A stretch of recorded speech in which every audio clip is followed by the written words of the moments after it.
안녕하세요. 빅머니의 권미란입니다. 지수는 너무 빠진 구간에서 어쨌든 반등을 해줬고요. 또다시 조정을 받았습니다. 이제 이 이후에 과연 방향성이 어떻게 될 것인가 주목이 되고 있는데요. 오늘도 코스피 지수는 장중에 121선을 밑돌기도 하면서 최근 경기선이라고 불리는 지금 보시는 위에 차트의 파란 선이 121선입니다. 경기선이라고 불리는 121선을 중심으로 한 공방전을 펼치고 있습니다. 향후 경기와 펀더멘털을 보면서 시장은 결국에 방향성을 잡아가게 될 텐데요. 달러화는 팔자세가 이어지면서 고점 대비 최근에 약세를 보여주고 있는 모습, 달러화 약세 확인하실 수 있습니다. 97달러 선에서는 확실히 달러 인덱스 저항감을 느끼고 있는 모습인데요. 경기와 정책 그 사이에서 시장은 현재 갈팡질팡하고 있습니다. 경기의 바닥 확인, 그것을 위해서 계속해서 체크하고 있는 지표, 여러 가지 있겠지만 종합적으로 볼 수 있는 지표가 바로 이것이죠. 경기 선행지수입니다. 3개월에서 6개월의 경기를 선행하는 지표를 말하는 것으로 생산, 투자, 소비, 고용, 금융 부분의 여러 가지 지표들을 고르게 종합시켜서 산출하는 그러한 지표인데요. OECD가 발표하는 한국의 경기 선행지수가 최근 2개월째 반등을 하면서 장기화된 경기 하락세에서 벗어날 수 있을지 주목되고 있습니다. 물론 상승 하락은 거듭될 수밖에 없을 겁니다. 하지만 상승 쪽으로 좀 더 앞으로 기울게 된다면 이것은 곧 추세가 될 것이고 그렇게 된다면 어느 순간 경기는 바닥을 확인했다라고 주식시장에서는 인지할 수 있게 되겠죠. 그걸 알아채는 순간 뭔가 경기의 바닥에 확신을 가질 수 있는 그러한 모멘텀들을 시장에서는 기다리고 있는 구간입니다. 시장에서 향후 미중 무역 분쟁이라든지 브렉시트 이러한 대외 불확실성의 방향에 따라서 본격적인 경기 회복세로 갈 수 있을 것인가 여부가 판가름 날 수 있겠다라는 전망들 나오고 있고요. 일단 연준도 긴축 기조를 멈췄기 때문에 경기 사이클의 저점 출현 가능성, 그 기대감을 시장에서 이미 반영하면서 그 높은 기대감들을 반영을 했었고요. 어느 정도 주가가 선행해서 반등하고 움직인 만큼 이제는 확실한 바닥의 시그널이 필요한 것입니다. 1월 한국의 OECD 경기 선행지수 2개월째 연속 반등을 하게 되면서 98.96을 기록했는데요. 100을 넘으면 경기의 상승을 나타내고요.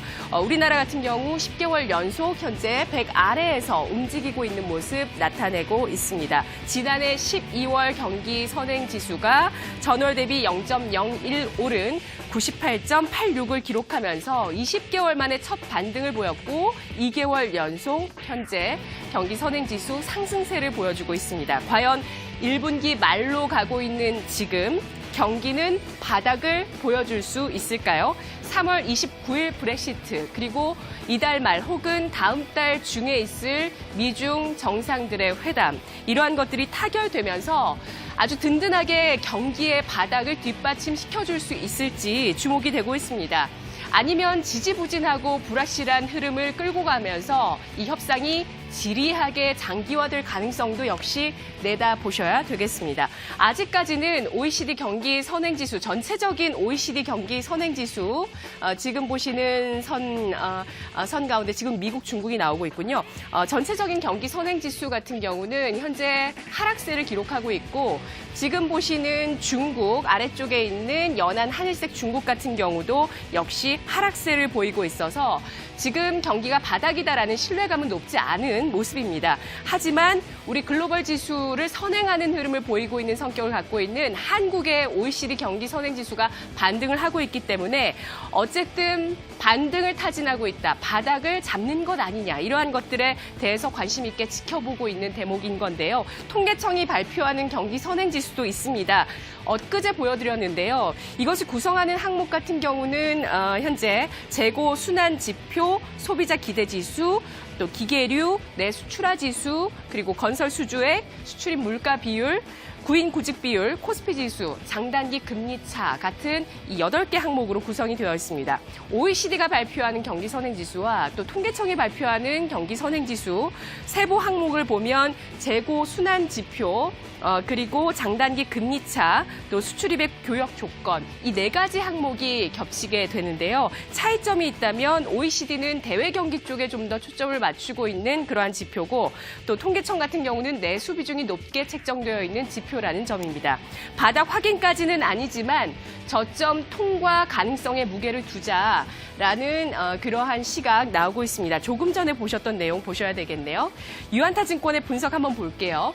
경기 선행지수가 보여준 브라이트 사이드라는 분석에서 경기 선행지수의 상승 반전이 한국 경제의 드라마틱한 회복을 의미하는 것은 아니지만 적어도 증시에 지대한 영향력을 지니는 사이클 지표의 저점 통과를 시사하고 있다는 점을 눈여겨서 볼 필요 있겠다라고 밝히고 있습니다. 조금 전에 보셨던 차트 다시 한번 보겠습니다.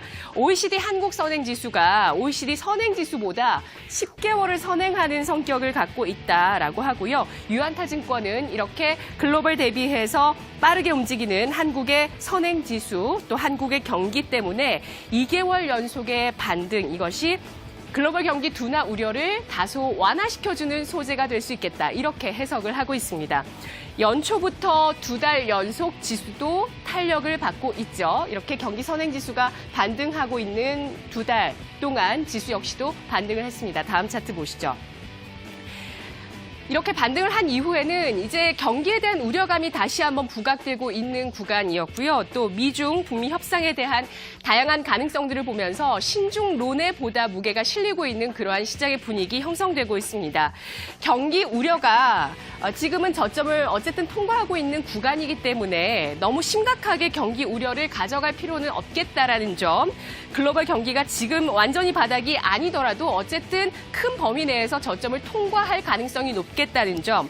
OECD 한국 경기 선행지수를 근거로 확인할 수 있는 그러한 대목들인데요. EU와 영국, 그리고 미국과 중국, 미국과 북한, 이들 협상 이슈들, 브렉시트, 무역전쟁, 한반도의 평화 프로세스 이 모든 것들도 역시 최악으로 가지는 않을 것이다라는 낙관론과 함께 그래도 끝까지 지켜는 봐야 된다라는 신중론이 겸비되어 있는 시장의 분위기입니다. 인내심이 필요한 구간이지만 너무 큰 우려도 전략을 수립하는 데 있어서 큰 도움이 되지 못하는 그러한 현재 경기 저점의 구간이라고 보실 수 있겠는데요. 다음 보겠습니다.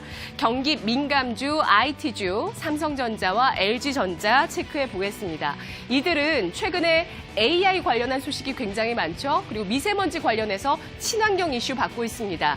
로봇, 폴더블과 롤러블 같은 디스플레이의 혁신, 또 5G의 통신 장비, 전장화, 이러한 모멘텀들을 만들어 나가면서 주가가 최근에 조심스럽게 움직여지고 있는데요. 삼성전자는 현재 121선을 아래에 두고 44,000원 부근에서 횡보하고 있는 모습 보여주고 있고요.